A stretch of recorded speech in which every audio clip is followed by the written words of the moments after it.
Yo, what's good, you guys? And today we're back at it again with another review, and today we are reviewing Devil May Cry 5. Devil May Cry 5 is a action-adventure hack-and-slash video game developed and published by Capcom, and it is the 6th installment of the franchise and is the 5th installment of the main timeline of the Devil May Cry series. So, there's a devil hunter named Nero, and he hunts for a demon named Urizen after a dying man in a cloak tears off his Devilbringer's arm, so in order for him to bring out the Yamato. And while traveling to Redgreaves, he joins Dante and finds a demonic tree called the Quafion planted in the city, which is killing people for their blood. And Dante and his squad trying to figure out what the freak is going on and how to fix this little situation. The gameplay features the return of Dante and Nero as playable characters alongside a new character named V. The gameplay is similar to that of most of the Devil May Cry series, focusing on a fast-paced, stylish action. You can fight off hordes of demons that have variety of attacks and weapons, and as you fight these demons, you will receive a style rating for the combat based on a number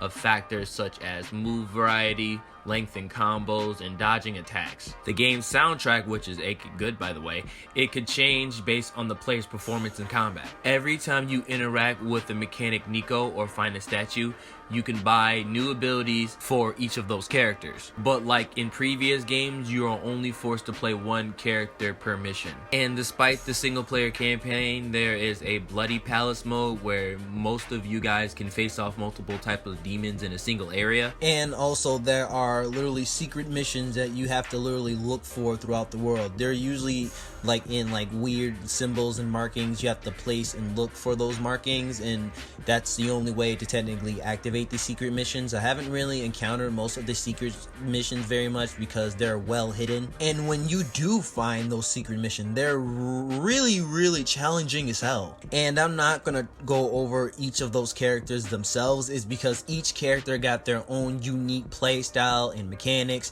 It's just too much for me to actually, go through everything. All you guys technically really need to know that each of the characters have unique weapons that literally best fit for most people's playstyles. So I thoroughly enjoy most of the characters' gameplay mechanics. And the only thing that I can actually think up of to actually talk about is the graphics. The graphics was A1, the graphics was good, and I mean really good, to a point where I'm like, wow, look at the graphics. Specifically on the facial animations. The facial animations is literally spot on. The voice acting was really good.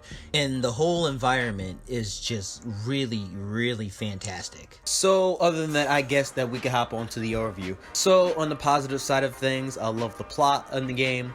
I love its overall gameplay. I love that it has variety of enemies. I love most of the style rating. The soundtrack was literally good the whole time.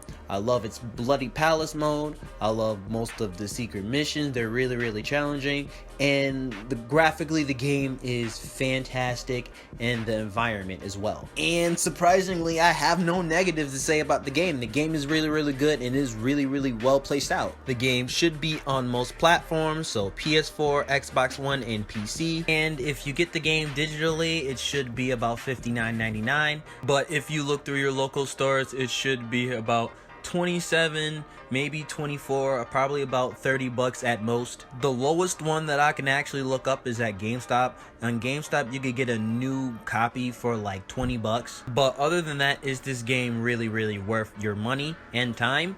Yes it is. This game is literally spot on, and I completely love every moment and every time playing this game.